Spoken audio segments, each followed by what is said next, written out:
to Egypt.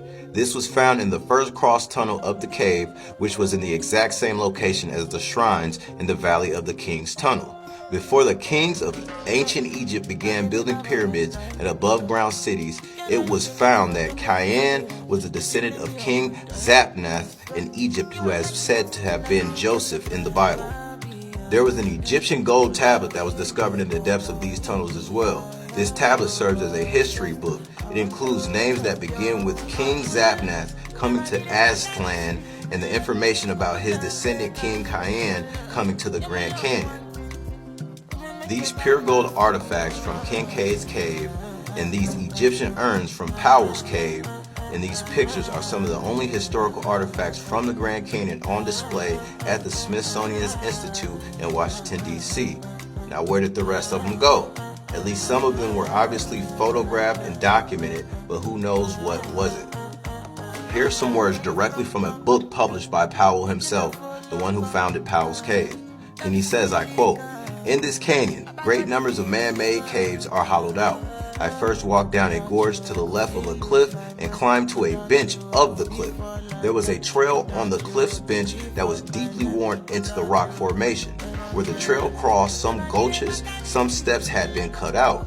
I could see no evidence that the trail had been traveled in a long time. I returned to our camp about 3 p.m., and the men had found more Egyptian hieroglyphs on the cliff's wall near the cave. We explored the cave and found this shrine and other artifacts. That evening, I sent a team member to notify the Smithsonian Institute of our discovery.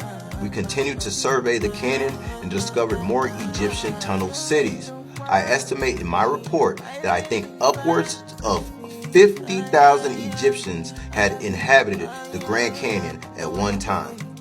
Here's one of the shrines that Powell and his team found. This shrine was dedicated to King Akhenaten's son, who came into rule Shinmu in 1336 BC, and it only lasted 10 years.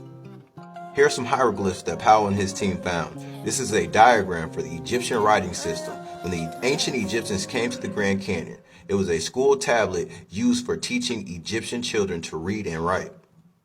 Now, aside from the ancient artifacts and relics they had found, they also found many mummies and giant statues carved directly from the rock. And did you know that all the monuments in the Grand Canyon are named after Egyptian pharaohs? This famous canyon in Arizona is actually an ancient array of pyramids.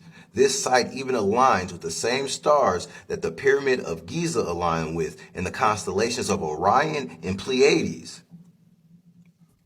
If you want some more information about the Grand Canyon and some of the ancient beliefs of it, you should definitely do your research on the Hopis, the Hopi Indians, and you'll figure out that their culture is rooted with tales of beings coming from inner earth, coming out to advance their civilization and help them move forward as a species, as humanity.